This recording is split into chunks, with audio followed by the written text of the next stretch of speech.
Ako po si Miss Winnie at ito ang ating kwento. Pat, bumangon ka na dyan. May pasok daw kayo ngayon sa eskwelahan. Pat! Na hindi pa rin sinususpindi ang pasok?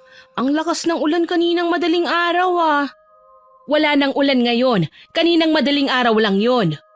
Nanay naman pwede bang wag na lang akong pumasok ngayon? Ang sarap matulog Ano, sinasabi mo absent ka? Ikaw talagang bata ka. Kung hindi ka papasok ngayon, akin ang binigay kong baon sa'yo para sa araw na ito. Wala na po. Kung ibibigay ko po sa inyo ang baon ko para sa araw na ito, di wala na akong baon para bukas. Abat, paanong wala ka ng baon bukas? Binigyan na kita ng pang-isang linggong baon May project po kaming kailangan ng pera Wala naman po kayong binibigay sa akin na pera para sa mga project Anong project? Bakit hindi mo sinasabi sa akin? Kapag nangihingi naman po ako sa inyo, hindi naman po kayo pumapayag. Ang sabi niyo lang po sa akin, nagsisinungaling ako. Hay nako, hindi ka ba nagsisinungaling ngayon? Grabe naman po kayo sa akin, inay. Mukha po ba akong sinungaling? Oo, sinungaling ka naman talaga Kaya't bumangon ka na dyan para makapaghanda ka na sa eskwelahan. Wala ka nang may papalusot pa sa akin. Sige na nga po, inay. Nakakainis naman kasi ang lakas na ng ulan, hindi pa sinuspindi ni Mayor ang klase. Nakabusangot akong bumangon mula sa higaan kahit na ayaw pa ng katawang lupa ko. Mula pa kagabi sobrang lakas ng ulan. Kaya lang huminto yun ng mag-uumaga kaya hindi kinansela ang klase. Nakakainis pero wala akong magagawa kundi ang sundin si nanay. Kung bakit ba naman kasi hindi sa umaga na lang umuulan Ate, buksan mo po ang payong. Umaambon-ambon Nakakatamad magbukas ng payong Ambon lang naman yan. Ate naman, magkakasipon po tayo kapag hindi tayo nagpayong. Hindi totoo yan, gawa-gawa lang ni nanay yan. Bakit nung naligo tayo ng ulan nung nakaraang linggo, hindi naman tayo sinipon? Akin na nga lang po ang payong para ako na lang ang magpapayong. Hay nako, eto na nga, ang arte mo Hindi po sa pag-iinarte, nag-iingat lang po kasi mahirap na ang magkasakit. Magkakasakit ka lang kapag palagi mong iniisip na magkakasakit ka. Ganun lang yun. Ay, hala, teka. Umuulan! Ate, bilisan mo pang buksan ng payong! Mababasa tayo! Sumang-ayon talaga sa akin ang langit. Ate, buksan mo na po ang payong! Ate, mababasa na po tayo! Ate! Hala, nabasa na ako. Tara, uwi na tayo. Anong uuwi po? May pasok tayo. Nako, Cheche, makakapasok pa ba tayo ngayong ang lakas na ng ulan? Ate naman Ate, akin na po ang payong. Hindi, walang papasok sa school. Sabihin natin kay nanay na walang pasok. Sususpindihin din naman yan Tulog pa kasi si Mayor kaya wala pang announcement. Ate naman Bye-bye, Cheche. Imbis na magpayong, kumaripas ako ng takbo para makauwi na kagad. Hinayaan kong mabasa ako ng ulan. Ganon din si Cheche na panayang sigaw karereklamo na mababasa na raw ang mga gamit niya sa loob ng bag. Pero nang masiguro ko naman na sapat na ang pagkakabasa namin para maniwala si nanay na walang pasok, huminto na ako sa pagtakbo at pinasilong na si Cheche sa loob ng payong. Hay nako, anong nangyari sa inyo? Para kayong mga basang sisiw bigla po kasing bumuhos ang malakas na ulan inay Ano? May payong naman kayo. Bakit hindi kayo tumuloy sa eskwelahan? Nagloko po kasi ang payong Nabasa na po kami bago pa nabuksan. At saka ang sabi nung kaklase ko po, suspendido na raw po ang klase. Ano? Wala namang ibinabalita sa TV Nanay, wag po kayong maniwala. Suspendido na po. Tignan niyo na po ang balita sa TV. Ay, oo nga Nako, sige na magpalit na kayo. Yung mga bag nyo, alisin nyo na ang mga laman para hindi mabasa. Opo, inay. Tara na sa kwarto, Cheche. Matulog tayo ulit. Ate, ano ka ba naman? Bakit nagsinungaling ka na naman po? Cheche, hindi naman pagsisinungaling ang ginawa ko. Katotohanan lang. Anong katotohanan? Hindi naman po nagloko ang payong Tumakbo ka para mabasa tayo. Suspendido naman na ang klase. Pero nagsinungaling ka pa rin po sa ginawa mo. Eh nako, hindi pagsisinungaling yon kung magkakatotoo naman. Ayaw kasing maniwala sa akin ni nanay eh.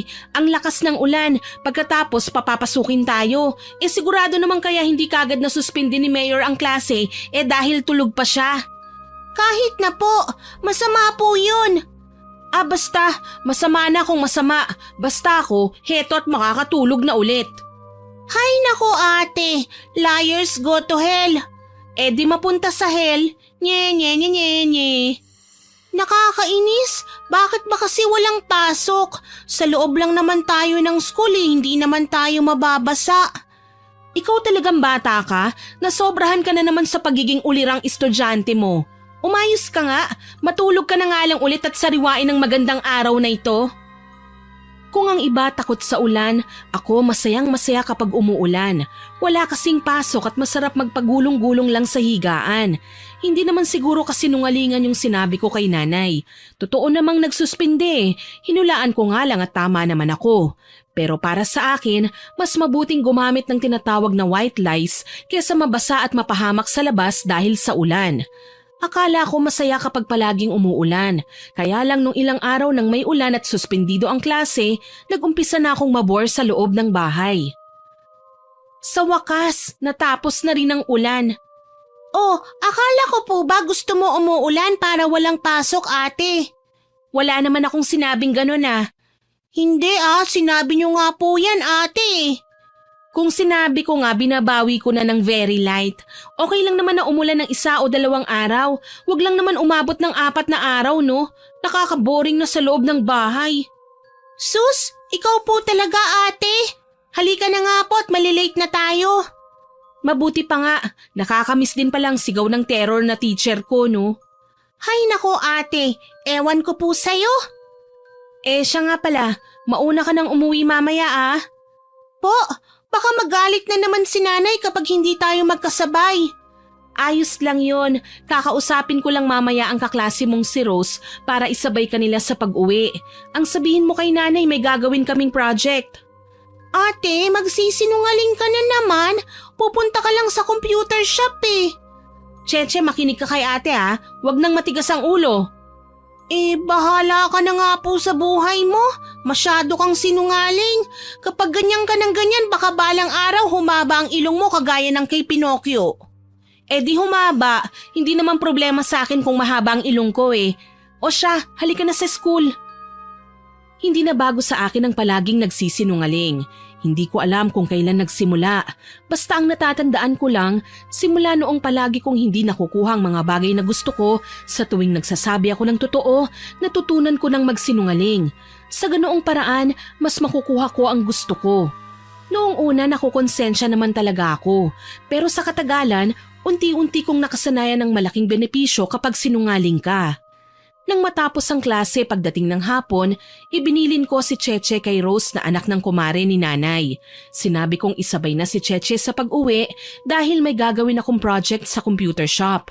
Pumayag naman ito, kaya malaya akong nakapunta sa computer shop para makapaglaro ng paborito kong computer game. Uy Gagi, madilim na Patpat. Halika na, tumuwi na tayo ng bahay. Baka mapagalitan na naman ako ni nanay. Takot ka sa nanay mo? Siyempre, sino bang hindi matatakot sa nanay, no? Ako ngang babae, hindi takot Tapos ikaw natatakot? Ang bakla mo naman? Hindi naman kasing bait ng nanay mo ang nanay ko. Kapag nagalit si nanay, siguradong ipapabugbog ako sa tatay ko. Mabuti na lang at wala akong tatay. Talaga ba? Masaya kang wala na ang tatay mo? Oo, sino bang hindi sasaya na wala ang isang tatay na basagulero, lasinggero at babaero? Kung sa bagay, tama ka. Yung tatay ko naman kasi mabait naman siya. Pero kapag nagalit, iba. Hay naku, tara na nga. Ubus na ang baon ko para bukas Hindi ko na alam kung ano pang diskarteng sasabihin ko kay nanay para bigyan pa ako ng pera. Tara na, sabay na tayo maglakad. Ikaw talaga, nagsinungaling ka na naman Sinabi mong may project? Yun lang naman ang pwedeng ipalusot ikaw, baka meron ka pang alam. Di ako nagsisinungaling sa nanay ko Nagpapaalam ako, saka yung perang ginagastos ko sa com shop, iniipon ko yun at tira mula sa baong ko. Talaga? Mabuti at pinapayagan ka. Ako kasi kahit kailan hindi naman ako pinayagan ni nanay na mag-computer At saka magkano ba ang baon mo? 50. Kita mo na, doble ng baon mo ang baon ko. Ako 25 pesos lang ang baon ko sa araw-araw eh. Anong matitira dun? Alam mo, kaya hindi ka pinapayagan ng nanay mo na mag-computer sa gabi dahil babae ka. Nag-aalala lang sa iyo yun. At saka isipin mo nga, mag-isa lang na nagtatrabaho ang nanay mo para sa inyong dalawa ng kapatid mo. Pagkatapos umaasa ka pa sa malaking baon. Di ako na ang malas. Wala na ngang matinong tatay, wala pang mayamang nanay. Hay ewan, dapat hindi na lang nila ako pinanganak kung ganito lang kahirap ang buhay na ibibigay nila sa amin eh. Uy, Patpat, naririnig mo ba ang sarili mo? Nako ewan, tara na nga. Teka lang, Patpat, saglit lang. Natanggal yung sintas ng sapatos ko. Bahala ka nga dyan, gusto ko nang umuwi. Bad trip na ako. Teka lang, Patpat! Huy! Hindi ko na hinintay pa si Jordan at dumire-diretso na akong naglakad. Alam ko naman natatakbo rin siya para sundan ako. Pero ewan ko ba, maloko rin kasi naisip kong tumakbo para malayo-layo na kung hahabol siya. Kaya lang imbis na makalayo, napahinto ako nang marinig ang isang nagmamakaawang sigaw ng isang matandang lalaki. Pakiusap, wag! Wag mo akong patayin! Hindi kita papatayin. Basta't ibigay mo lang sa akin yung singsing. Hindi nga pwede. Wedding ring namin ito ng asawa ko eh. Ang kulit mo ah! Mas gugustuhin mo pang mamatay kesa ibigay ang singsing na yan? Hindi, pakiusap. Kunin mo na lahat, wag lang ang singsing. Naiinip na ako. Ayaw mong ibigay, ha? Akin na! Ha? Aray! Yan ang nababagay sa'yo, tanda! Mabilis na nagtago ako sa likod ng poste nang makita ko kung paano sinaksak ng magnanakaw ang matandang lalaki kasunod ng pagputol nito sa daliri ng matanda. Nanginginig ang buo kong katawan. Takot na takot. Gusto ko man tulungan yung matanda, nangingibabaw naman ang takot sa akin. Ilang saglit pa, lumabas na sa eskinita ang lalaking magnanakaw habang ako ay mabilis na sumiksik sa likod ng poste. Sakto namang biglang dumating si Jordan. Puti ka talaga, Patpat. Hiningal ako dun ah. Ang hilig mo talaga mang asar. Tara na! Hala, ano nangyari sa'yo? Ano kasi? Ano? Ano nga, parang tanga to. Ba't parang mukha ka nakakita ng multo dyan? May nakita nga akong multo. Ano? Saan? Tara na! Bilisan natin bago pa magpakita ulit! Weh, totoo nga. Nanlalamig ang mga kamay ko. Totoo nga! Kaya umalis na tayo! Dali! Sige! Tara, takbo! Alam kong dapat na sinabi ko kay Jordan ang nakita ko. Pero natakot ako na baka kapag pumasok kami sa eskinita, baka bigla kaming balikan nung magnanakaw at madamay pa. Mas mabuti nang itago ko na lang sa sarili ko ang nangyari kesa mapahamak pa kaming dalawa. Mabuti na lang at nahimasmasan na ako kahit papaano pagka-uwi sa bahay. Nagawa kong magpalusot kay nanay kaya ginabi ako ng uwi at nagawa ko pang makakain ng marami. Pero sa totoo lang, kahit sa panaginip ay nakikita ko ng paulit-ulit ang nangyari sa eskinita. Ate! Gising! Ate! Ay, patay! Ate, ano ka ba? Binabangungot ka po yata eh. Oo nga, binangungot ako. Sobrang nakakatakot. Ayan, hindi ka po kasi nagdadasal bago ka matulog kaya binabangungot ka eh. Sorry naman, nakalimutan ko kasi. Mamayang gabi ipaalala mo na sa akin bago matulog ha. Ano kaya yun? Halika na po ate, umaga na. Teka lang, gusto mo po ba ng tubig? Hindi na, susunod na ako sa'yo sa labas kaya ako na lang ang kukuha. Okay po, ikaw ang bahala. Nagising ako na puno ng kaba sa dibdib. Ang totoo, gusto ko na sanang aminin kay nanay ang nakita ko kagabi. Pero imbis na gawin yun, tinubuan ako ng kaba nang maunahan ako ng isang balita. Naabutan ko si nanay na iiling-iling galing sa pagsara ng pinto. Grabe, iba na talaga ang mundo ngayon. Bakit po inay? Sino pong kausap niyo doon? Si Kumaring Lisa. Kinuwento niya sa akin yung tungkol sa namatay na matandang lalaki sa iskinita malapit sa computer shop. Ano po? Oo, tama ang narinig mo. Yung computer shop kung saan madalas kayong pumunta ng mga kaibigan mo. Doon namatay ang matanda. Ano pong kinamatay? Ang sabi, ninakawan daw. Hinanap kasi ng asawa niya yung singsing nila pero wala na. Kaya yun ang pinaghinalaang motibo sa krimen. Ang masaklap lang doon, peking ginto lang naman ang singsing. Ang ibig niyo pong sabihin, nasayang ang buhay ng matandang lalaki ng dahil lang sa peking singsing? Ganun na nga. Nako, siguradong inis na inis ang magnanakaw na yun. Sigurado pong nakukonsensya na po yung magnanakaw na yun, nanay. Anong nakukonsensya? Walang konsensyang mga adik na gaya nila. Nahuli na po ba ang may gawa? Paano mahuhuli? Wala namang nakakita. Wala ring makitang ebidensya o kahit witness man lang. Nakakaawa naman po yung lola, nay. Naku, sinabi mo pa anak. Mukhang mabait na tao ang asawa niyang lalaki para umabot sila ng ganung edad na nagsasama pa rin. Sana may lumabas na witness po. Sana nga. Siya nga pala, ikaw Patpat ha? Ang sabi sa akin kagabi nitong si Cheche, gumawa ka ng project para sa school. Bakit may nakakita raw sa'yo na nasa computer shop ka kagabi? Ano po? Sino naman po raw ang nagsabi? Hindi mo na kailangan pang malaman. At saka teka nga, baka may alam ka o nakita ka ha? Hindi na importante ang kasinungalingan mo sa akin. Hinahanap kasi yung mga taong nasa malapit na establishmento kung saan ang pinangyarihan. Ngayon, kung may nakita kang kahinahinala, mabuti sana kung ipagbigay alam mo na. Wala po Umuwi po kagad kami ni Jordan. Yun, nasabi mo rin ang totoo. Talagang nasa computer shop ka kagabi. Ano pa nga po ba? Nahuli niyo na po ako O siya, sige. Basta magdoble ingat na kayo simula ngayon ha. Hindi natin alam kung anong pwedeng mangyari sa daan. Opo, inay. Huwag po kayong mag-alala. Mag-iingat po kami ng husto. Kumain na tayo ng almusal at baka mahuli pa kayo sa klase. Alam ng Diyos kung gaano ko kagustong umamin sa nakita ko. Pero naduduwag ako. Paano kung mapagbintangan ako na may kinalaman? Paano kung tanungin ng mga pulis kung bakit hindi ako tumulong? Paano kung may pag-asa pa pala siyang mabuhay pero hindi ko siya tinulungan kaya siya namatay? Puro takot na tanong na lamang ang nasa isip ko buong araw. Tulala lang ako kahit na tinawag na ako ng terror teacher namin.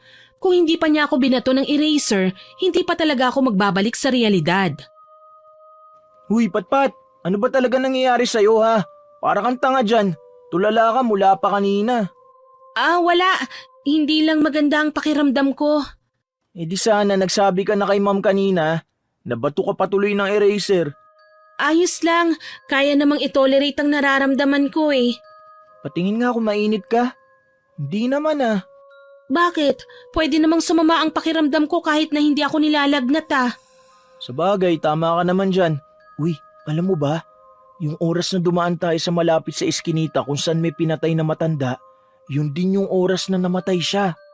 Ha? Saan mo naman narinig yan? Di sa chismis. Hindi pa pauli ang mga estudyante sa school natin pagdating sa chismisan, no? Nakakatakot, no? Akalain mo yun? May patay pala sa dinaanan natin pero hindi pa natin alam. Nakakapangilabot. Sinabi mo pa. Aray ko! Pasensya na ha. Ikaw? Ako po? Ikaw ang nakita ko sa pangitain ko. Sa pangitain niyo po na? Sabihin mo sa akin kung sino ang gumawa nun sa asawa ko. Ano pong sinasabi niyo? Wala po akong alam sa kung ano man yan. Sabihin mo sa akin, bata! Sabihin mo! Aray ko po! Nasasaktan na po ako! Nakita mo siya, hindi ba? Alam kong nakita mo siya! Lola, tama na po't nasasaktan ng kaibigan ko. Hindi po namin alam kung ano man ang mga pinagsasasabi nyo. Alam niya ang sinasabi ko. Alam mo, ikaw lang ang nakakita sa gumawa nun sa asawa ko. Pakiusap, sabihin mo na ang totoo. Wala po talaga akong nakita. Wala po. Ayaw mong umamin? Pahaaminin kita. Tama na po, Lola. Maski ako ay nagulat nang bigla kong naitulak ang matanda. Nataranta rin si Jordan kaya agad-agad niyang tinulungan ito na makatayo. Lola, ayos lang po ba kayo? Hindi mo ako kailangang tulungan. Kaya ko ang sarili ko. Hindi po, kailangan niyo po ng tulong. Patpat, ano ka ba naman? Bakit mo tinulak si Lola? Wala siyang takot na magsinungaling palagi. Kaya kayang-kaya niyang itulak ang isang matanda. Hindi naman po sinungaling ang kaibigan ko, Lola. Uy, Patpat! Sandali! Hindi ko na hinintay pa si Jordan. Umiiyak na tumakbo ko palayo sa kanila. Sobrang tindi ng kaba ko. Kasi paano niya nalaman na nakita ko? Sinabi niya na ang nakita ko raw ay ang pumatay sa asawa niya. Ang ibig bang sabihin nito, siya ang asawa ng matandang lalaking nakita kong pinatay ng magnanakaw? Gusto ko nang umamin, pero kung aamin ako, hindi ba makakaapekto yun sa kinabukasan ko?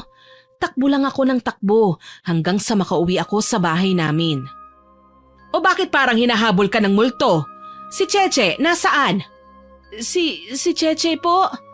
Hay naku naman, hindi mo siya hinintay? Ano po kasi, may binili lang po ako, inay. Cheche, nagpahuli po ako kay ate kasi may binili lang po ako. Heto po, oh. Naku naman, bumili ka na naman ng candy. Pasaway ka talagang bata ka. Hindi ba't sinabi ko na sa'yo na huwag ka nang bumili niyan? Sasakit ang ngipin mo, Cheche. Ngayon lang naman po, inay. Magtututbrush po ako pagkatapos kong kumain. Hay nako, sige na at babalikan ko pang niluluto ko. Sumunod na kayo, ha? Opo, inay. Hoy, ate, kailangan po nating mag-usap. At ano naman ang pag-uusapan natin? Tungkol po sa hindi mo pagsundo sa akin. Pasensya ka na, masama lang talaga ang pakiramdam ko eh. Salamat at hindi mo ako sinumbong kay nanay ha. Naku ate, ang dami mo na pong atraso sa akin ha. Alam ko, kaya nga pasensya ka na talaga. Tara na po, magbihis na tayo sa loob ng kwarto. Habang nagbibihis kami, ilang beses akong tinanong ni Cheche kung ano ba talaga ang problema. Ang sabi niya, napapansin niyang nag-iba ang ugali ko. Mula sa pagiging madaldal at masungit, ngayon ay mas naging tahimik daw ako at panay pasasalamat o paghingi ng tawad ang ginagawa ko. Sinagot ko na lang siya na magpasalamat na lang siya dahil nagbabago na ako. Alam mo po ate, gusto ko po ang bago mong ugali. Bagong ugali? Yung pagiging mabait ko ba? Hindi naman po kayo sobrang bait. Medyo may hindi pa rin magandang ugali. Pero ayos po yun. Ang importante, hindi na kagaya ng dati na sinungaling po kayo. Grabe, derechahan mo talaga akong tinawag na sinungaling ano? Bakit? Totoo naman po eh. Oo na, totoo na akong totoo. Pero ate, baka naman ngayon ka lang po magbabago ha? Baka hindi pala tuloy-tuloy yan. Huwag kang mag-alala, desidido na ako na maging honest. Ha? Talaga po ate? Oo, sisimulan ko na ngayon.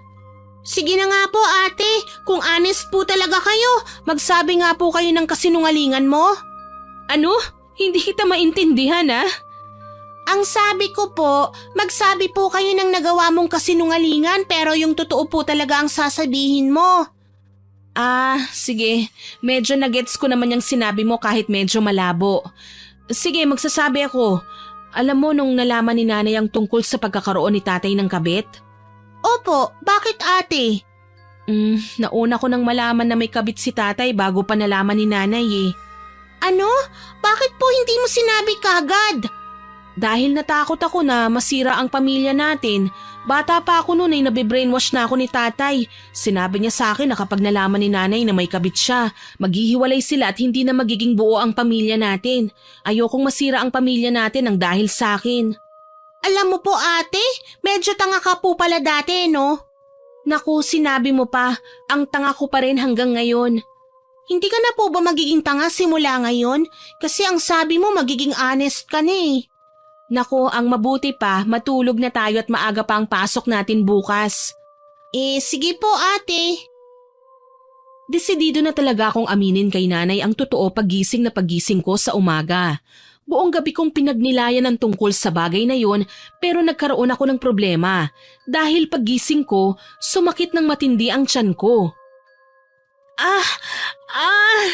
Sobrang sakit! Sobrang sakit! Ate, bakit po? Anong nangyayari sa'yo? Ang tiyan ko! Napakasakit ng tiyan ko! Ha? Teka lang po, tatawagin ko po si nanay sa kwarto niya. Nay! Nay! Si ate po! Bakit? Anong nangyari sa'yo, Patpat? Hindi ko po alam, inay eh.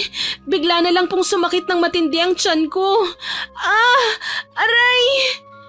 Naku, ano bang nakain mo at sumakit ng ganyan ng tiyan mo? Hindi ko nga po alam, inay eh. Hindi ko po alam kung bakit nagkaganito. Sobrang sakit po talaga. Teka lang at kukuha ko ng panghaplas. Nasaan ba ang panghaplas mo? Nandyan po sa maliit na drawer. O sige, teka. Cheche, ano bang nakain nyo ng ate mo sa labas habang pauwi kagabi? Wala naman po, inay. Hindi naman po kami bumili. Kung ganun, bakit nagkakaganyan ng tiyan ng ate mo? Ang ulo ko po, inay. Ang sakit din po. Diyos ko, teka nga, mukhang hindi na panghaplas ang kailangan mo eh.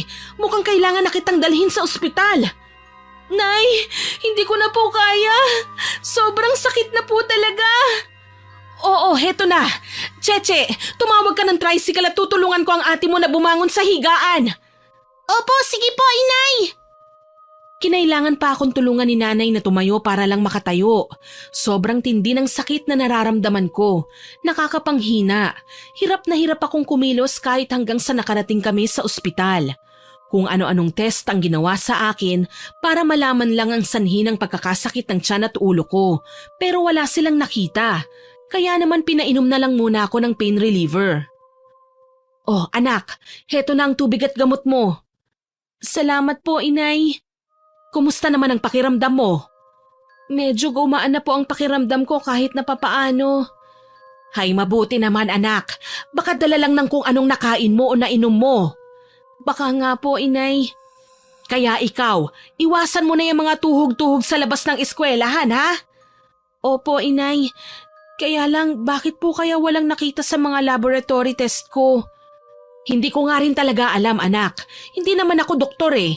Pero hayaan mo na. Ang importante, ayos na ang pakiramdam mo at makakauwi na tayo maya-maya. Tama po kayo, inay. O sige, iiwan na muna kita rito ha. Magbabayad lang ako ng bill natin. Nay, may pambayad pa po ba kayo? Huwag mo nang isipin yon. May ibabayad ako. Sige na. Cheche, kapag may naramdaman ulit na sakit ang ate mo, magtawag ka ng nurse ha? Sige po, inay. Cheche, saan nakakuha ng pera si nanay para pambayad dito sa ospital? Kahit naman po sabihin ko sa'yo, wala ka namang magagawa eh. Kahit na gusto ko pa ring malaman. Di kanino pa? Kay Mang Johnny. Ha? Sa manyakis na amo niyang yun? Sana pinigilan mo si nanay. Wala naman pong kayang magpautang sa kanya ng 3,000 eh. Si Mang Johnny lang. Ganun ba talaga tayo kahirap? Wala ba talagang naitabing pera si nanay? O hindi man lang ba niya naisip na humingi ng tulong kay tatay? Hindi po. Dahil kung hihingi siya ng tulong kay tatay, magpupumilit na naman yung bumalik sa atin. Ay, magkano ba ang kinikita ni nanay sa sakahan? Bakit walang natitira sa sinusweldo niya? Hay nako ate, wala ka po talagang pakialam kay nanay ano? Alam niyo po ba kung magkano lang ang kinikita ni nanay sa sakahan?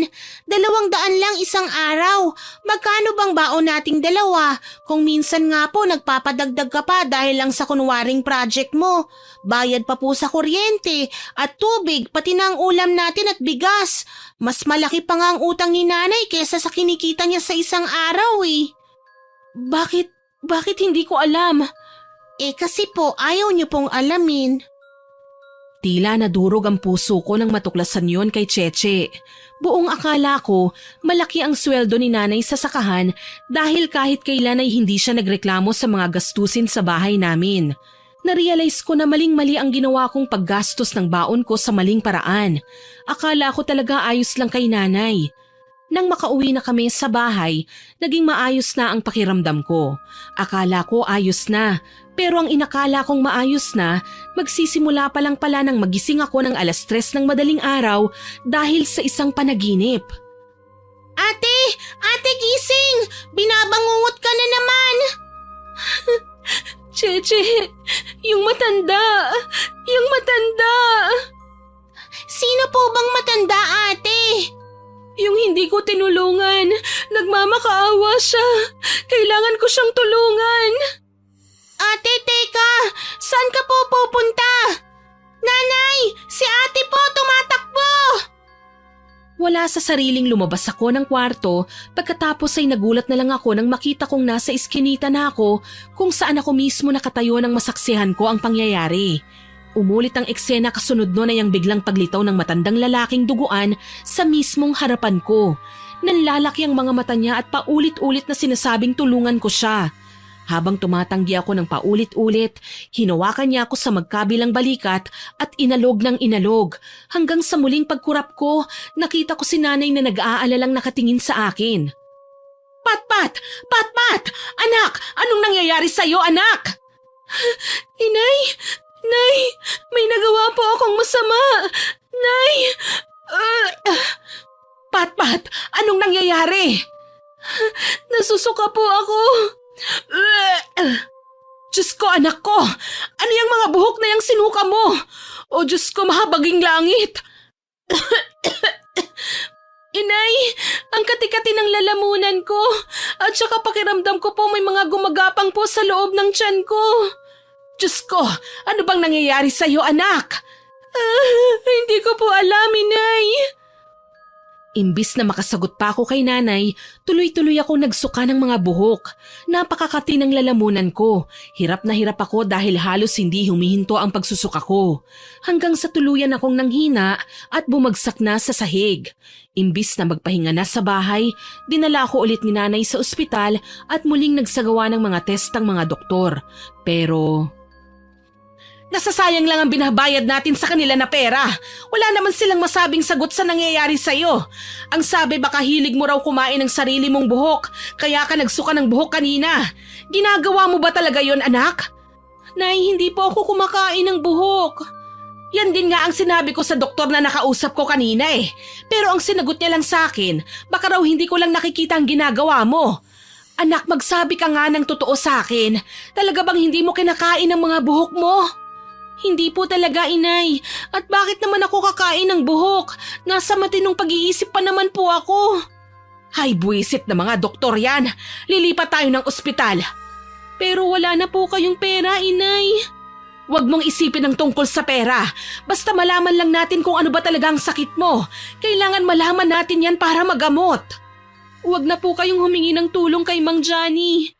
Anong sinabi ba ng kapatid mo sa'yo? Bakit po? Hindi po ba niya pwedeng sabihin sa akin? Anak naman, huwag niyo na po akong ipagamot, Inay. Kung walang nakikitang dahilan ng mga doktor, baka wala naman po talaga akong sakit. Eh bakit nagkakaganyan ka kung wala pala? Baka po sa labis na stress. Ano? At bakit ka naman mai-stress? Inay, may aaminin po ako sa inyo. Ano yun, anak? Diyos ko, wag mo naman sabihin sa akin na buntis ka. Inay, ano ba naman kayo? Hindi po. At saka hindi sana nakita na yun ng doktor. Oo nga pala. Eh kung ganon, ano yung aaminin mo? Inay, napakalaking kasalanan ang nagawa ko. Makakapagligtas po sana ako ng buhay kung hindi lang ako naging duwag at sinungaling. Patpat, huminahon ka. Hindi kita maintindihan kung hindi ka hihinahon. Inay, saksi po ako sa isang krimen. Anong krimen yan? Inay, naalala niyo po ba yung gabi na pinauwi ko si Cheche kasabay nila Rose? Hindi po talaga ako gumawa ng project. Nag-computer lang po kami ni Jordan.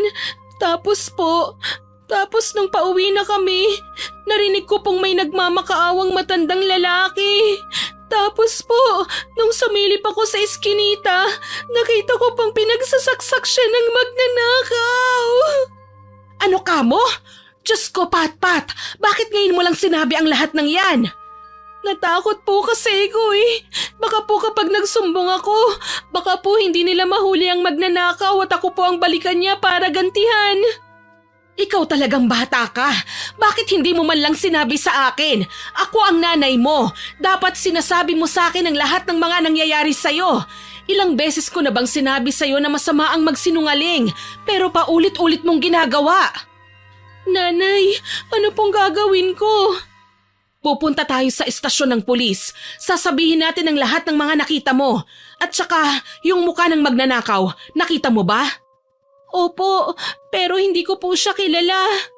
Ayos lang, basta natatandaan mo kung anong itsura niya. Magiging ayos lang po ba ang lahat, Inay? Mahuhuli po kaya nilang magnanakaw? Huwag kang mag-alala ha, hindi tayo babalikan ng magnanakaw. Halika rito anak. Diyos ko, ang bata mo pa para makasaksi ng ganong klaseng krimen. Bakit hindi mo sinabi kaagad? Hindi ko masikmura kung paano mo na itago sa akin ang lahat ng ito. Matapos ko ngang sabihin kay nanay ang lahat ng mga nalaman ko, umalis kami ng ospital at dumiretso ng istasyon ng pulis. Sinabi ko ang lahat ng mga nalaman ko, pati na rin kung anong itsura ng nakita kong magnanakaw. At tama nga si nanay, naniwala nga sila sa akin. Sinabihan din nila kami na hindi ako hahabulin ng magnanakaw dahil hindi naman daw malalaman ng magnanakaw kung sino ang nagsumbong sa kanya. Pat, simula ngayon, kailangan mo nang sabihin sa akin ang lahat, ha? Ayoko nang magsisinungaling ka ulit at maglilihim. Talagang sasama na ang loob ko sa'yo. Opo, Inay. Hindi na po talaga ako magsisinungaling. Kumusta ang pakiramdam mo? Gumaan bang dibdib mo dahil nasabi mo nang nililihim mo? Opo, para po akong nakahinga na ng maluwag. Baka nga talagang na-stress ka lang. Maraming salamat po ha, Inay. Oh, bakit ka naman nagpapasalamat sa akin, anak? Kasi po kahit na alam kong madalas akong magsinungaling, palagi niyo pa rin po akong pinapanigan at pinaniniwalaan. Siyempre, anak kita. Sino bang kakampi sa anak kundi ang nanay, hindi ba? Kung hindi niyo po ako anak, hindi niyo po ako kakampihan? Abay, siyempre. Sino bang maniniwala sa isang sinungaling? Sa bagay po, basta hindi na po ako magsisinungaling, Inay. Naku, tama na ang mga pangako mong yan at baka umasa ako. Baka ningas ko gun lang yung sinasabi mo sa akin. Inay naman maniwala po kayo sa akin. Oo na. Tara na at umuwi na tayo. Baka naghihintay na doon ang kapatid mo. Mula sa kaibuturan ng puso ko, hindi na talaga ako magsisinungaling. Yun ang pangako ko sa sarili ko. Inakala ko nagagaling na ako mula sa sakit kapag nasabi ko na ang lahat ng mga kinikimkim ko. Na baka dahil nga lang yun sa stress, pero mukhang hindi stress ang nagdudulot ng sakit ko. Dahil sa gitna ng payapa akong pagtulog, ay bigla na lamang akong nagising nang may maramdaman akong tila gumagapang sa balat ko. Cheche, pindutin mo nga ang switch ng ilaw sa tabi mo. May gumagapang na insekto sa akin Cheche. Ate naman ikaw na. Dalian mo na, katabi mo lang naman Nakakainis naman Heto na. Ha? Ate? Ate, Diyos ko! Ang daming insekto sa katawan mo! Ha? Hala? Diyos ko! Nay! Ang dami! Teka, tutulungan kitang patayin! Cheche! Bilis! Nakakadiri! Ang dami! Ano ba nangyayari sa inyong dalawa? Diyos ko! Bakit napakarami mong insekto sa katawan? Hindi ko po alam, Inay. Wala po akong alam. Huwag kang gumalaw. Tutulungan kitang magpagpag. Baka naman may tinago na naman kayong pagkain sa ilalim ng higaan. Hindi na po ako nagtatago ng pagkain, Inay. Ano ba yan? Bakit ayaw matanggal? Bakit parang mas lalong dumadami? Nanay, mukhang sa loob ng balat ko lumalabas. Ano? Paanong lumalabas sa balat mo? Tignan niyo po, lumalabas po talaga. Patingin. Mahabaging langit. Anong kademonyohan ang nangyayari sa iyo, anak? Ay, Nay! Ano pong nangyayari? Bakit ang dami pong insekto sa katawan ko? Bakit lumalabas po sila sa balat ko? Mukhang may naagrabyado ka, anak. Hindi na ospital ang kailangan nating puntahan ngayon kundi albularyo. Nanay, ano pong ibig niyong sabihin? Sigurado akong nabarang ka, anak. Bakit ba hindi ko pa naisip nung sumusuka ka na ng buhok? Pero bakit? Bakit ka binabarang? Nanay, ano pong gagawin natin? Ayoko po ng ganito. Ayoko po ng mga insekto. Nanay ko! Ako ang bahala, anak. Magpunta ka sa banyo at maligo ka. Aalis tayo at pupunta ka sa kakilala kong albularyo. Gagaling ka. Gagawa tayo ng paraan para maalis ang sumpa ng mambabarang na gumawa niyan sa'yo. Nang sabihin ni nanay na nabarang ako, nagkaroon na ako ng ideya kung sino ang gumagawa nun sa akin. Wala namang ibang galit na galit sa akin kundi ang asawa ng matandang lalaki. Pero hindi na muna ako nagsabi kay nanay. Inisip ko na kung sasabihin ko sa kanya nang wala akong malakas na basehan. Baka isipin naman niyang naninisi ako. Tinawag ni nanay si Jordan para ipatawag ang tiyuhin niya na si Tata Kulas, isang kilalang albularyo na mula pa sa kabilang baryo. Mabuti na nga lang din na to the rescue si Jordan nang malaman niya ang sitwasyon ko. Hindi inabot ng ilang oras, dumating na sila kaagad. Aling Ani, nandito na po kami ni Tio. Ay Diyos ko, salamat naman at dumating na kayo. Hindi matigil ang paglabas ng insekto sa katawan ni Patpat. Ilang beses na rin siyang sumuka ng dugo. Nangihina na siya at halos hindi na makakain. Nasaan ang bata? Nandito siya. Diyos ko, anong ginawa mo para parusahan ka ng ganyan? Bakit po? Malalabang barang sa kanya? Nakita ko pa lang ang lamlam na mga mata niya. Alam ko nang barang nga yan. At hindi lang basta barang. Matindi yan at mahirap gamutin. Pero gagaling pa naman ang anak ko, hindi ba? Magtiwala kayo sa akin. Kaya ko siyang gamutin. Pero kailangan ding tatagan ng anak mo dahil hindi basta-basta ang kakalabanin nating mangbabarang. Galit na galit sa kanya at mukhang hindi lang yan ang aabutin niya kung pinatagal niyo pa. Ay Diyos ko, mabuti na lang talaga at naisip ko kagad na barang nga yan. Ganyan kasi ang nangyari sa tiyahin ko noon na maraming utang. Binarang. Nako, nasa lahi niyo na palang mabilis mabarang eh. O siya, sige. Ihahanda ko na mga gagamitin ko para matukoy ko kung sino nga ba ang bumarang sa kanya. Maraming salamat ho. Ano nga ho palang itatawag ko sa inyo? Tawagin mo na lang akong Tata Kulas. Sige ho, Tata Kulas. Ngayon pa nga lang ho nagsasabi na ako ng pasasalamat sa inyo. Hindi pa ako nagsisimula. At hindi pa tayo sigurado kung mapapagaling ko siya pero huwag kang mag-alala at gagawin ko ang lahat para mapagaling ko siya. Jordan, kunin mo ang bag ko. Ale, pwede bang pakikuha ako ng upuan dito sa tapat ng anak mo? Heto po ang upuan. Ang gagawin ko ngayon ay aalamin kung talagang barang o kulam dahil pwede magkapareho ng senyales ang barang at kulam. Pagkatapos, aalamin natin kung sino may kagagawan. Sige ho, gawin niyo ang nararapat. Iha, wala ka bang nakaalitan? Wala po, pero may kasalanan po akong nagawa. Isang napakalaking kasalanan.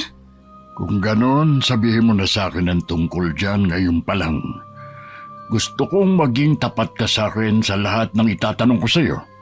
Dahil kung magsisinungaling ka, hindi kita magagamot. Nakahanda po akong sabihin sa inyo ang lahat, Tata Kulas. Nahihirapan pa rin talaga ako na baguhin ang nakasanayan kong pagsisinungaling. Pero parte ng pagbabago ko ay ang pagsasabi ng totoo.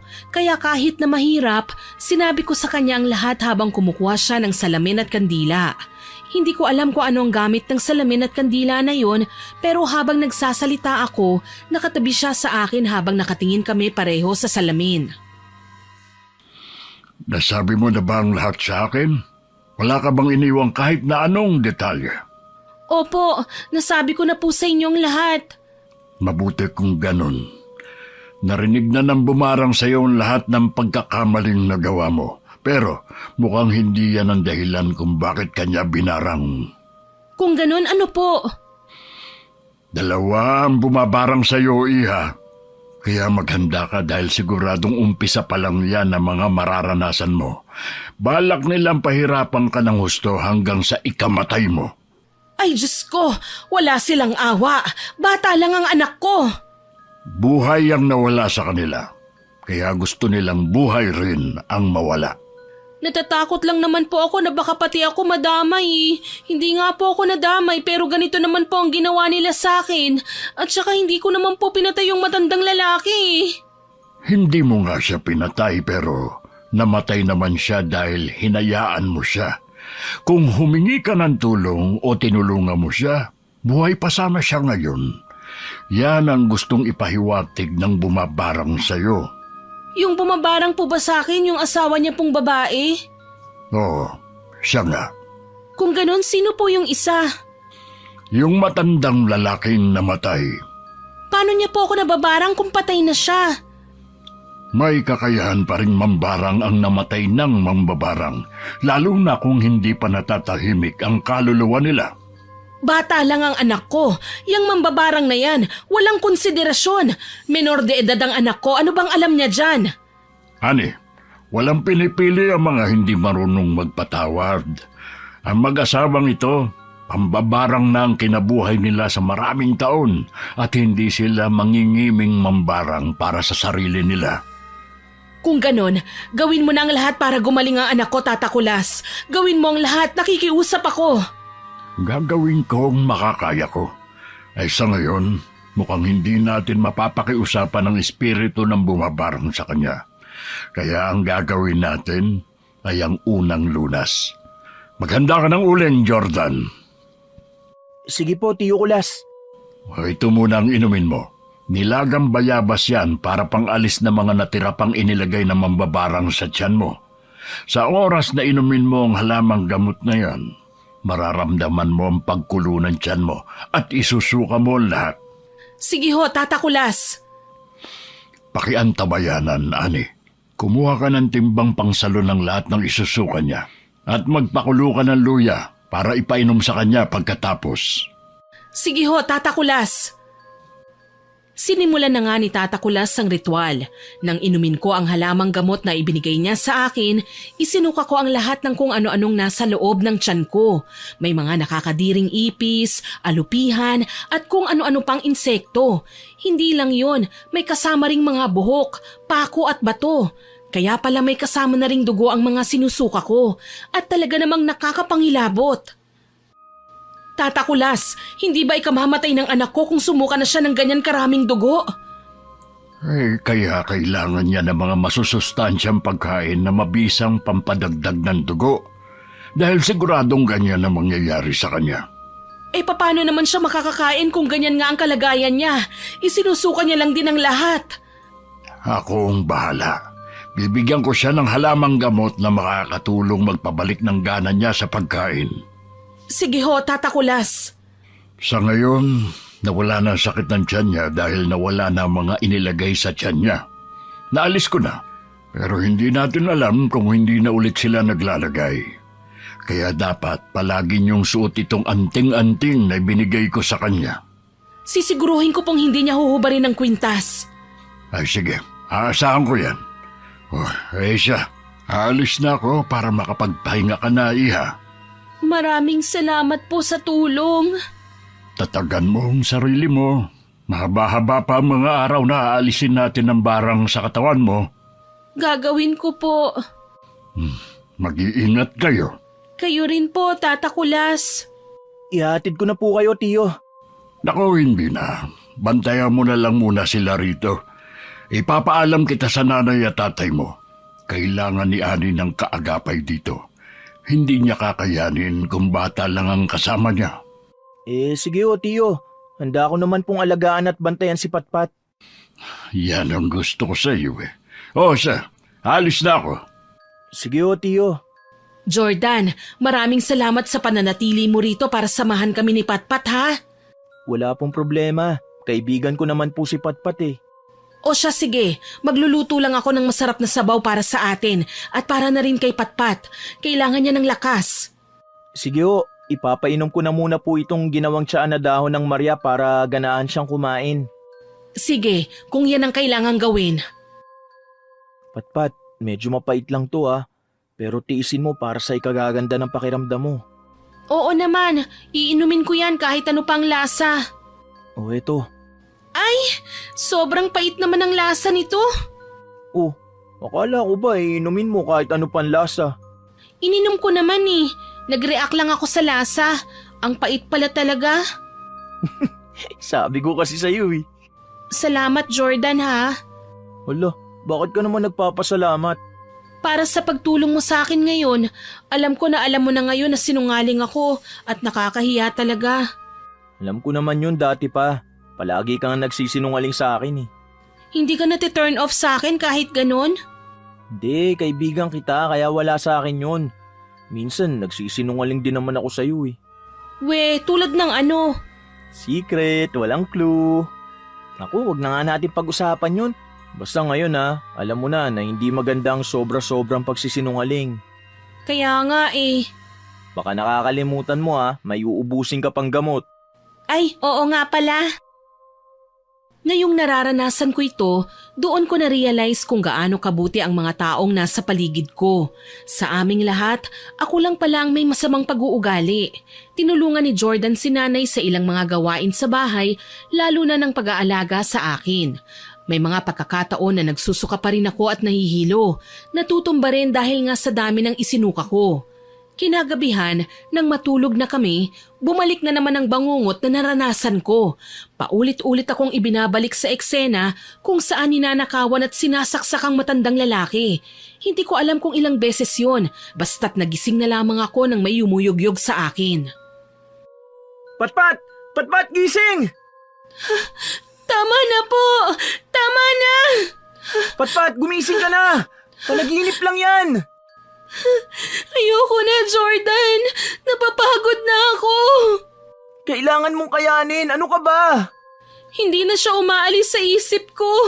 Kahit kapag gising ako, pakiramdam ko nasa paligid lang siya. Kaya nga kailangan mong tatagan. Hindi madali ang mga pagsubok na mararanasan mo. Nandito lang kami para tulungan ka, ha? Hanggang kailan ba ito matatapos? Malapit na, magtiwala ka lang. Matatapos din ang lahat ng mga paghihirap mo. Sa ngayon, sige, umiyak ka lang. Sa loob ng 3 araw, nagpabalik-balik si Tata Kulas sa bahay namin para alisin ang barang sa akin.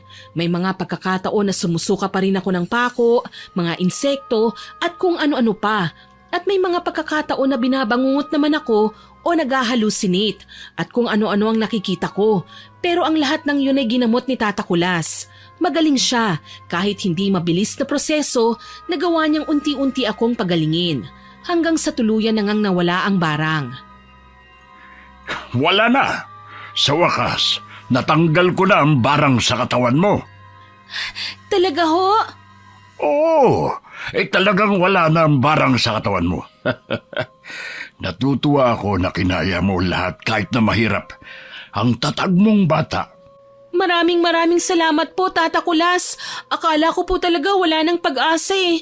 Ang tagal bago ako gumaling. Sinabi ko naman sa'yo, di ba? Tatagal ang paglaban natin sa mambabarang pero magagamot kita. Hindi ako yung tipo ng albularyo na sinusukuan ng pasyente. Gagawin ko ang lahat, mailigtas ka lang. At ngayon na, nailigtas na kita. Maraming salamat ho, Tata Kulas.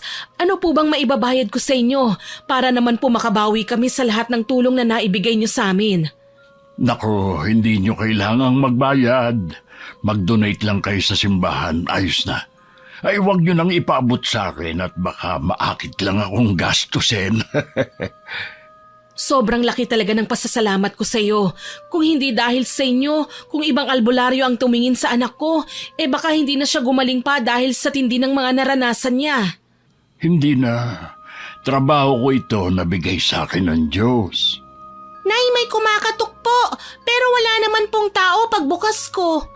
Teka lang, wala naman kaming narinig na kumakatok ha. Baka nagkamali ka lang ng narinig, Iha. Hindi po. Sobrang lakas nga po ng katok eh. Parang gusto nang wasakin ng pinto. Iha, halika. Dalihan mo. Bakit po? Ano po bang nangyayari?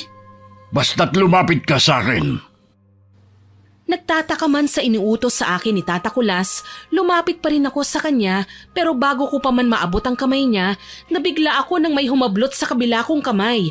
Mahaba ang kuko nito kaya halos masugatan ang balat ko.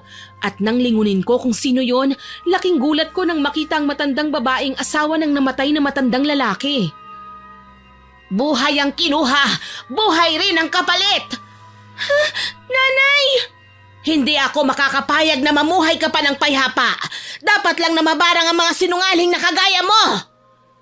Sa isang iglap, dumilim ang paligid at muli akong napunta sa iskinita. Napailing ako sa labis na takot. Pilit kong hinahatak ang braso ko na hawak ng matandang babae. Pero imbis na mahatak ko yun, siya ang humihila sa akin. Matanda na siya pero sobrang lakas pa rin niya para sa edad niya. Lola, pakiusap po, bitiwan niyo na po ako. Huwag niyo pong gawin to sa akin. Anong wag gawin sa'yo? Kung ganon, paano naman ang asawa ko na binawian ng buhay dahil pinabayaan mo lang siya? Hindi ko naman po sinasadya eh. Sorry po talaga. Wala nang magagawa ang sorry mo, iha, dahil wala nang asawa ko. Lola, hindi naman po ako ang pumatay sa kanya. Kaya bakit po akong pinarurusahan niyo? Hindi ko lang po nagawang magsumbong dahil natatakot ako. Patay na ang magnanakaw na pumatay sa asawa ko. Napagbayaran na niya ang ginawa niya. Kaya ikaw naman. Wag po, parang awa niyo na po. Marami pa po akong gustong magawa sa buhay. Bata pa po ako para mamatay. Wala akong pakialam kahit na bata ka pa. Papatayin kita katulad ng pagpatay mo sa asawa ko. Wala po akong pinatay. Wala po. Damhin mo ang paghihirap na naranasan ng asawa ko. Sa muling pagkurap ko, nabigla ako nang magising ako sa gitna ng eskinita. Kusa akong naglalakad gamit ang sapatos na hindi naman sa akin. Nang tignan ko ang mga kamay ko, kulubot yun at tila pang matanda. Pero ang mas ikinagulat ko ay nang mapadaan ako sa isang parlor at nakita ko ang mukha ko roon. Ako na yung matandang lalaki. Nakakapangilabot. Gusto ko mang huminto pero hindi ko nagawa. Muling tinignan ko kung tama bang nakita ko. Kusa namang naglalakad ang mga paa ko. Gusto kong magsalita pero walang boses na lumalabas hanggang sa may bigla na lang umakbay sa akin kasunod ng pagtutok ng matalim na bagay sa tagiliran ko. Huwag kang sisigaw o itatara ko sa tagiliran mong kutsilyong to. Bata, wag mong gagawin to. Nagkakamali ka ng kinakalaban. Matanda lang ako at wala akong pera. Hindi mo ako maluloko. Alam kong ang mga matatanda, maraming pera. Maniwala ka sa akin, wala talaga akong pera. Kahit kapkapan mo pa ako at kunin mo ang wallet ko. Nasaan? Nasaan ang wallet mo? Nasa kaliwang bulsa. Kunin mo. Kinapkapan nga ng magnanakaw ang kaliwang bulsa ko. Nagtataka ako sa kung paanong nagsasalita ang bibig ko kahit hindi naman ako nagsasalita. Hindi ko rin ito boses. Tila ang lahat ng mga nangyari sa matanda ay nangyayari din sa akin. Nang makuha na nga ng magnanakaw ang wallet na nasa bulsa ko, binuklat niya yon at hinanapan ng laman. Ngunit tanging mga barya lang ang naroon kaya nagalit ito at inihagi sa sahigang wallet. Huwag ka na magtago ng pera, Lolo. Ibigay mo na. Wala nga. Wala akong pera. Bakit ba ayaw mong maniwala? Eto, itong nasa daliri mo. Ginto to, di ba? Hindi yan ginto. Peke yan. Sinungaling! Akin na yung singsing! Hindi, pakiusap. Wedding ring namin ng asawa ko yan. Wala akong pakialam. Kailangan ko ng pera. Isasanla ko ang singsing na yan. Akin na sabi! Kunin mo na ang lahat. Huwag lang ang singsing namin ng asawa ko. Pakiusap. Maawa ka. Ilang beses nagmakaawa ang matanda. Ilang saglit pa, dumating na ako sa eksena kung saan pinutol ng magnanakaw ang daliri ng lolo. Naramdaman ko rin ang sakit kung paano siya binugbog ng paulit-ulit bago pinutulan ng daliri. Ang sakit kung paano siya pinagsasaksak at kung paano siya nanghingi ng tulong.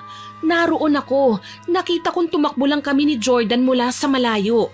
Sinusubukan ng matanda na humingi ng tulong pero paubos na ang kanyang hininga hanggang sa tuluyan na siyang mawalan ng malay.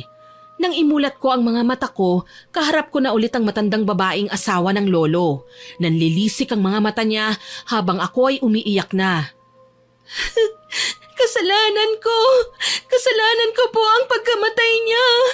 Kung tinulungan ko sana siya, pinagsisisihan ko na po na hinayaan ko lang po siya. Hindi ko po sana ginawa yun. Hindi po sana ako naduwag. Ngayon alam mo na kung ano ang sakit na naranasan ng asawa ko. Dapat rin po akong mamatay. Hindi mapapatawad ang nagawa ko. Tama yan. Tama na mamamatay ka rin talaga. Pat, gising! Papatayin kita, bata. Sisiguraduhin ko na hindi ka na aabutin ng umaga. Huwag kang makinig sa kanya, Pat. Huwag kang makinig sa kanya!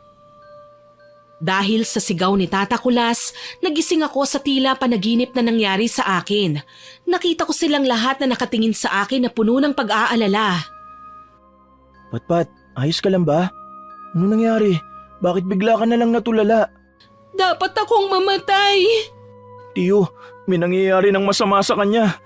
Jordan, kunin mo ang pang-insenso ko. Siguradong nakapasok na dito ang mambabarang. Naku po, sige o tiyo, kukunin ko na kaagad. Kasalanan ko. Kasalanan kong namatay siya. Iha, wala kang kasalanan. Hindi mo kasalanang namatay ang matandang yon. Oo, at may isip ka na, pero hindi yun sapat para ikaw ang sisihin doon. Ang magnanakaw ang pumatay sa matanda, hindi ikaw. Ako po! Kung hindi po ako umalis, edi sana nailigtas ko pa siya. Ako po talaga. Jordan, bilisan mo. Lumalakas na ang hangin. Nararamdaman kong sasalakay na siya. Bilisan mo!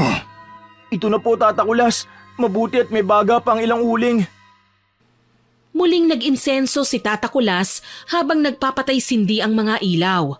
Kasunod nun ay ang pagbukas-sara ng pinto at ng mga bintana dahil sa sobrang lakas ng hangin. Halos masira na nga ang dingding ng bahay namin na yari lamang sa manipis na kahoy at kawayan. Umiiyak na si nanay habang ako hindi ko alam kung bakit para akong walang pakiramdam. Alam ko lang ang nangyayari, pero ang utak ko paulit-ulit na sinasabing kasalanan ko. Para akong robot. Kung sino ka mang mambabarang ka, hindi ka magtatagumpay sa binabalak mo. Bata lang siya. Wala siyang alam sa mga ginawa niya. Nasa tamang edad na siya. Ginagawa niyo siyang batang paslit, kaya hindi siya natututo. Kung ang gusto mo lang naman ay parusahan siya, hindi ba't sapat na ang parusang ginagawa mo ngayon? Nakakaawa ang maliit niyang katawan. Wala ka bang anak o apo? Wala. Ang tanging meron lang ako ay ang asawa ko. Ang asawa ko na kinuha niya sa akin. Kung ganon, magsama na kayong dalawang masasama. Nabuhay kayo ng puro kasalanan hanggang sa kamatayan, kasalanan pa rin ang ginawa nyo. Ilang buhay na ang binawi ninyo, mga buhay ng mga taong wala namang kasalanan sa inyo. Pagkatapos pati ang batang ito, gusto niyong bawian ng buhay. Ang mga binabawian namin ng buhay ay yung mga masasamang tao lang din. Lumalapit sa amin ang mga taong nangangailangan ng tulong dahil inaagrabyado sila. Kaya tama lang ang ginawa naming mag-asawa. Kung tutuusin, nakatulong pa nga kami. Hindi lahat na nagpapatulong sa iyo ay mababait. Ang iba sa kanila may galit at inggit lang sa taong binabarang mo. Wala na akong pakialam sa nangyayari sa iba. Ang pinupunto ko rito ay ang hindi niya pagtulong sa asawa ko. Bakit kailangan niyang tulungan ng asawa mo kung pwede siyang mapahamak sa gagawin niya? Paano kung pati siya ay mapahamak? Sa pagkakataong yon, biglang nanahimik ang lola. Buong akala ko ay titigil na siya sa binabalak niyang gawin. Pero ilang segundo lang, ngumisi ito at saka umiling. Buhay na buhay siya at walang galos. Pwedeng maisalba niya pa sana ang asawa ko, pero hindi niya ginawa. Kaya magdusa siya. Ang hirap talagang makipag-usap sa saradong utak. Kung ganoon, wala na akong magagawa pa, kundi ang tapusin na ang pagiging mambabarang mo. Matagal na ako sa pagiging mambabarang. Habang ikaw hindi ka pa yata nagdadalawang dekada bilang isang albularyo. Ang yabang mo na. Tama ng satsat. Binigyan na kita ng babala. Tinawag ni Tata Kulas si Jordan at mabilis na tumakbo siya paikot sa amin para pausukan ng paligid. Kasunod noon ay naglabas ng asin si Tata Kulas mula sa kanyang bulsa at inihagis yon sa lola. Nakaiwas naman kagad ito. Para siyang multo na biglang babalik at mawawala. Litong-lito man ako sa nangyayari, hindi ko magawang magtanong dahil sa laban ng ginagawa nila. Hindi sila naglalaban ng pisikal, ang naririnig ko lang ay mga dasal na hindi maintindihan. Halos mahulog na ang lahat ng mga gamit namin sa bahay sa tindi ng lakas ng hangin hanggang sa bigla na lamang bumagsak sa harapan namin ng lola. Umubo ito ng dugo at tila nanghihina na. Umalis ka na rito, matandang mambabarang. Hindi ako aalis!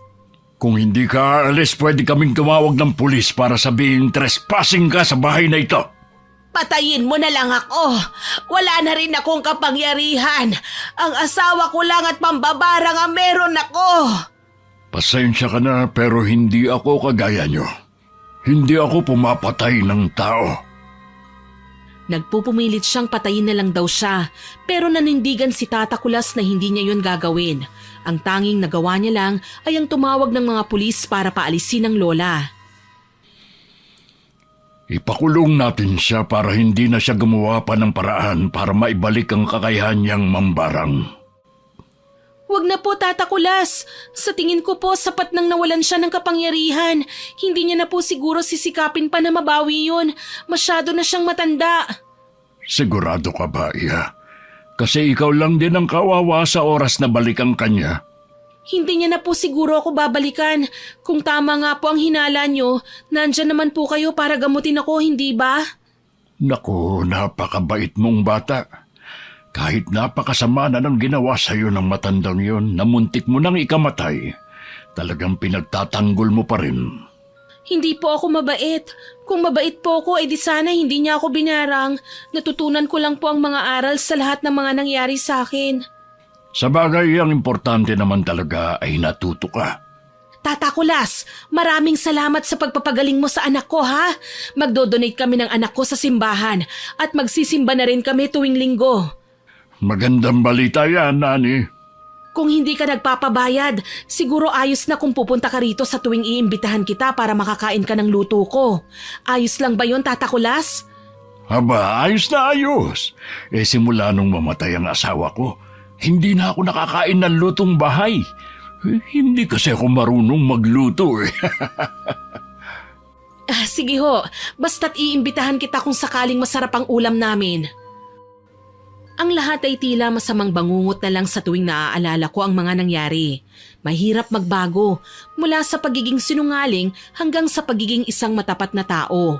Pero sa loob ng ilang buwan na hindi ako nagsisinungaling, nakakatawang kaya ko naman pala. May mga pagkakataon na napapaisip ako kung tama nga ba ang magsabi ng totoo.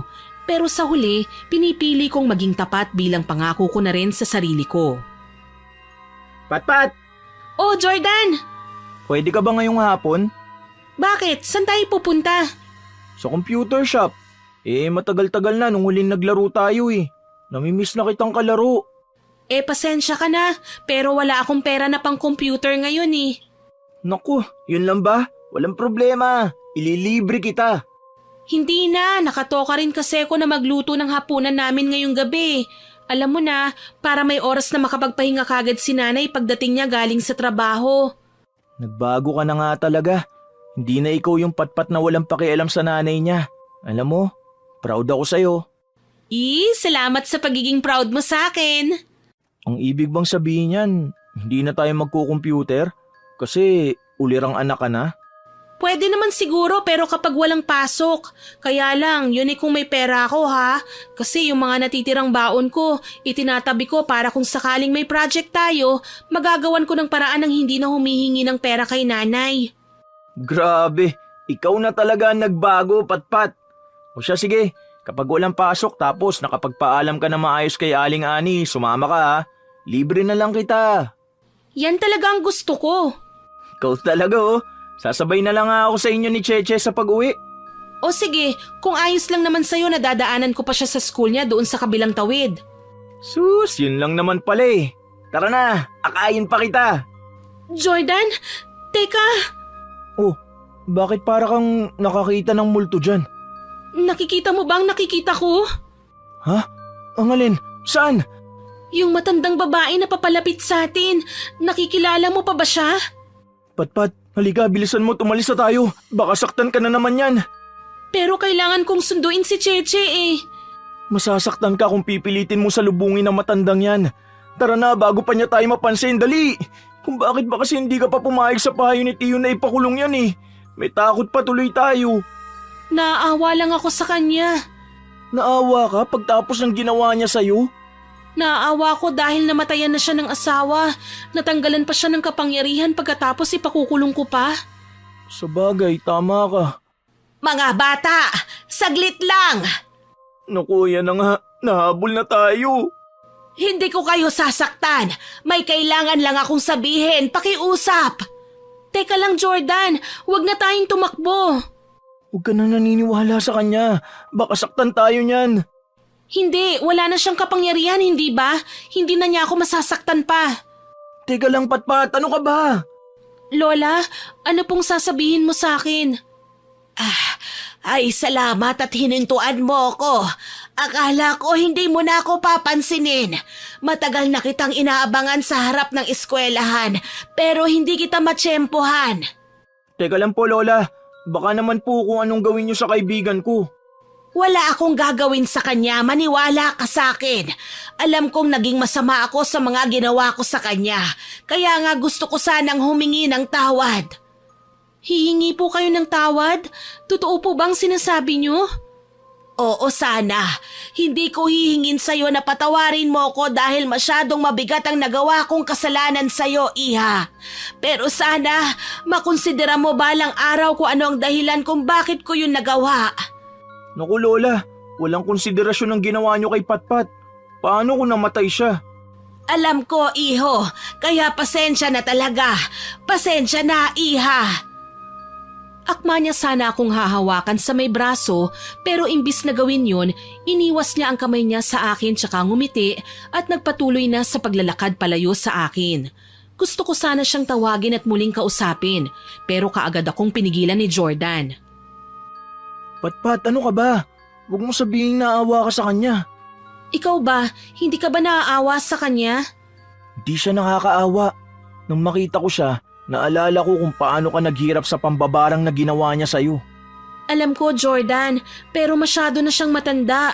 Hindi mo ba naisip na baka dalhin pa niya hanggang hukay yung guilt na nararamdaman niya? Kahit hindi sa'yo, sigurado akong nakukonsensya na siya sa lahat ng mga pinagagawa niya sa buhay. Imagine, ilang tao ang napatay niya nang dahil lang sa kakayahan niyang yan. Kahit isang patawad lang, baka sakaling mapayapa siya. Mukhang nagbago ka na nga talaga. Marunong ka na makonsensya at maawa. Hindi ka naman dating ganyan ah. Alam mo, sa totoo lang, alam kong mali ang ginawa niyang pambabarang sa akin. Pero kung iisipin mo, malaking tulong ang ginawa niyang pambabarang sa akin. Nung binarang niya ako, na-realize ko ang lahat ng mga maling nagawa ko. Ang pagiging sinungaling ko, kung paano ginagawa ni nanay ang lahat mabuhay lang kami ni Cheche. At ang lahat ng mga bagay na hindi ko iniintindi noon. Lahat yun ay naiintindihan ko na ngayon nang dahil sa pagbarang niya sa akin. Ibig lang sabihin, kailangan ka pang mabarang bago ka tumino? Ganun na nga. Ay, Patpat.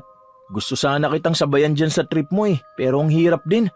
Paano kung kailangan mo talaga magsinungaling? Yung tipong white lies, di ba? Parang nagka-allergy na ako sa pagsisinungaling. Sige na nga, ituloy mo na yung pagbabago mo. Hindi dapat kita hadlangan sa bagay na dapat mo talagang gawin. Kaya ikaw magpakabait ka rin.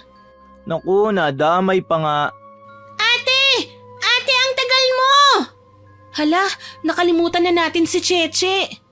Ate, nag-date pa pala kayo ni Kuya Jordan kaya pala ang tagal mo eh.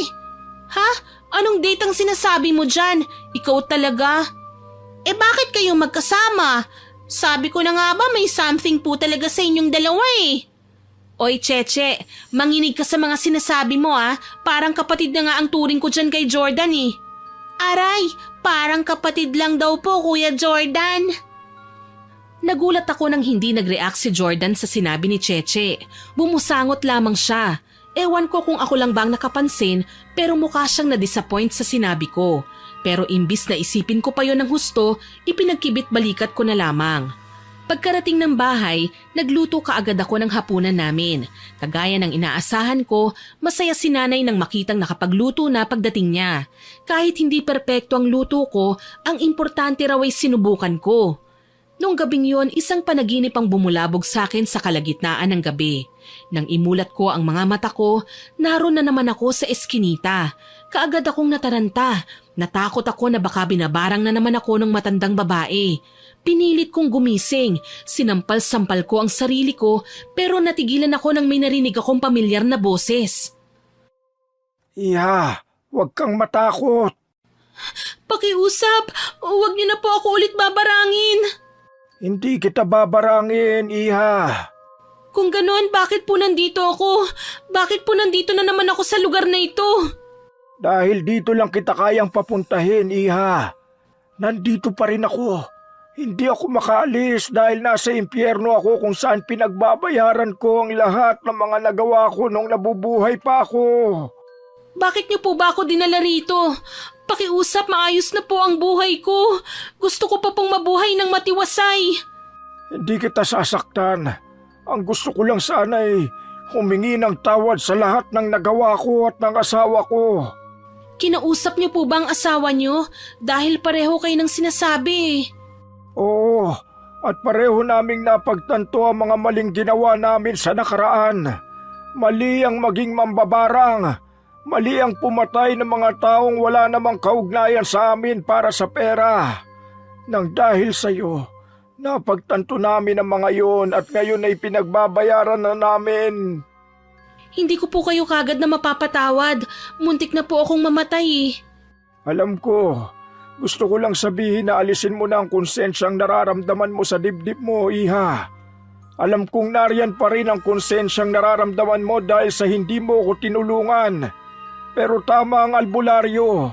Bata ka pa nga. Nagising ako mula sa panaginip ko yon na hinihingal.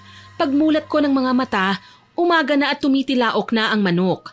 Napabuga ako ng malalim na hininga bago ko nilingon si Cheche na nakangangapa habang tulo ang laway. Napangiti ako. Sa loob kasi ng ilang buwan simula nang matapos ang nakakapangilabot na pangyayari na yon, binabagabag pa rin ako ng konsensya ko. Yun kasi ang naging biggest regret na nagawa ko sa buhay ko, ang hindi ko nagawang tumulong. Pero ngayong humingi na ng tawad ang mag-asawa sa akin, tila nabawasan ng bigat sa dibdib ko. Oh, maganda yata ang gising mo ngayong umaga ha, anak? Opo, inay. May napanaginipan po akong maganda eh. Ah, talaga? Anong panaginip naman yan? Pwede ko bang malaman? Hindi na po, inay. Ayos na pong sakin na lang yon. Teka lang po. Bakit parang ang dami naman po yata yung niluto niyong almusal ngayong umaga? Ah, eto ba? Nakasalubong ko kasi si Tata Kulas sa palengke noong isang araw. Ang sabi ko, dito mag-almusal sa bahay natin ngayong Sabado. Kaya heto, marami akong niluto. Ay, teka, ayan na yata sila. May kumakatok na. Ako na po ang magbubukas ng pinto, inay. Sige anak, tatapusin ko lang ang paghahanda nito. Sige ho. Dumiretso na ako sa pinto para pagbuksan si Tata Kulas. Pero imbis na siya lang, nakita ko roon si Jordan na pormadong-pormado. Kahit ang buhok niya ay plakado, tinawanan ko nga siya. Grabe, akala mo naman kung saan pupunta. Pormado pa itong si Jordan na May liligawan kasi yan, kaya ganyan, Iha. Pagpasensya mo na. Oy, hindi ba siya gwapong tignan? Gwapo naman po, pero hindi po ako sanay na ganyan siya magsuot ng damit eh. Naku, paano ba yan, Jordan? Dapat pala hindi ka na pumorma ng ganyan eh.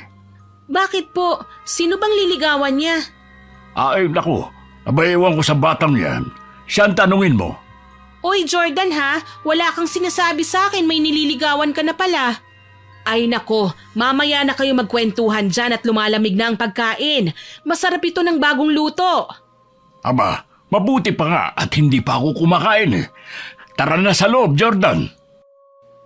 Nagtataka ako kung bakit hindi makapagsalita si Jordan kahit noong kumakain na kami.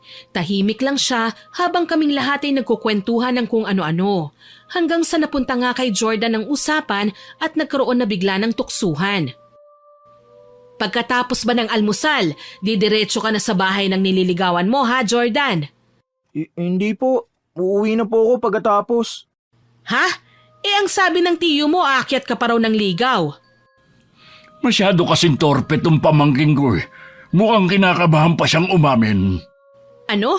Abay baka naman kasi ayaw umamin dahil kaharap na niya ang gusto niyang ligawan. Ano po? Ako po? Oh, tignan mo ang mukha niya at namula oh.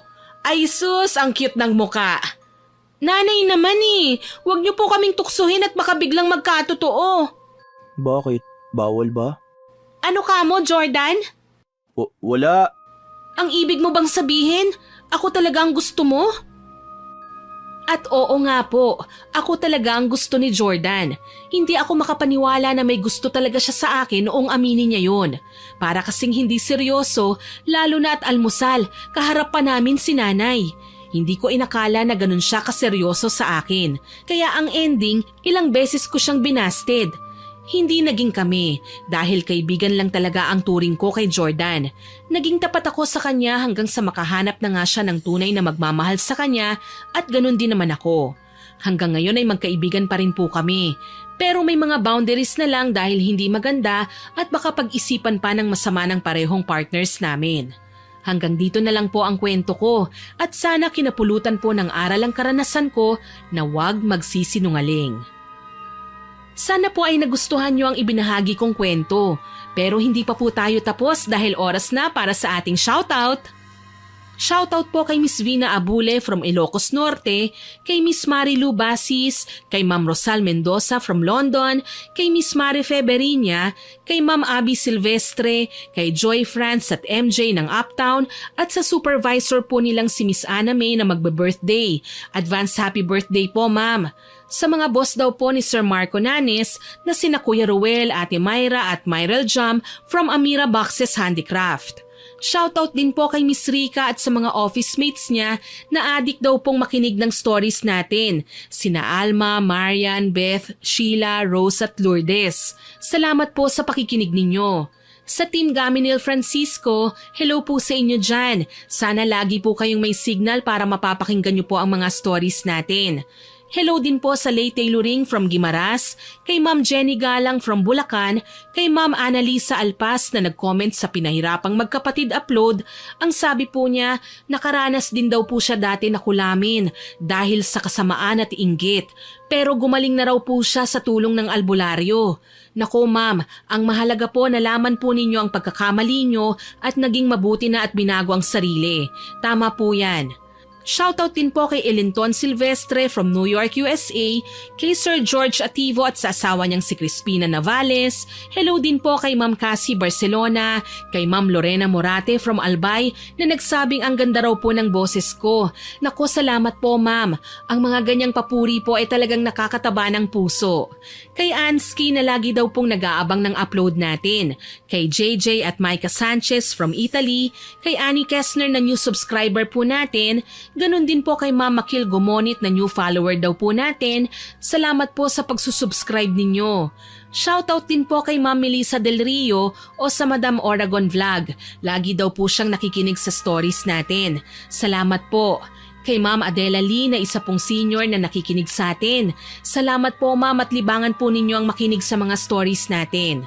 Kay Jestere at Sagamo family, hello po. Kay Ma'am Cresilda Sotil from Tagum City, kay Ma'am Lucrecia Bocado Punay from Kuwait, kay Ma'am Rose Pabsea, Jessa at MJ from Cebu City, kay Marvelyn Manalop at sa Alteration Plus, kay Richard Arancana na nakikinig po habang gumagawa raw po siya ng cabinet, kay Rex Colendres, kay Ma'am Elizabeth Azucena, kay Sir Edwin Hervas, kay Adriel Austin Panilag Oliva at sa mga regular listeners po natin na sina Sir Kimpoy Feliciano, Ma'am Basanta Mila, Ma'am Jonah Halog, Ma'am Remilyn Natura, kay Ma'am Lynette Reparado, kay Ma'am Elizabeth Dunca, kay Ma'am Lydia Lopez, Ma'am Belen Malbas, kay Ma'am Rosalina Bogayon, kay Ma'am Maria Benitez sa Safari Custom Collectibles at kay Ma'am Estela Cabral da Silva from Switzerland. Maraming salamat po sa inyong lahat na nakinig at nag-comment. Sana po ay pakinggan niyo pa po ang mga susunod nating upload. Huwag din po ninyong kalimutang mag-subscribe, share, like, and comment sa mga susunod nating upload. Road to 50,000 subscribers na po tayo. Konti na lang. Hanggang sa muli, ako po si Miss Winnie na nagpapasalamat sa inyong pakikinig.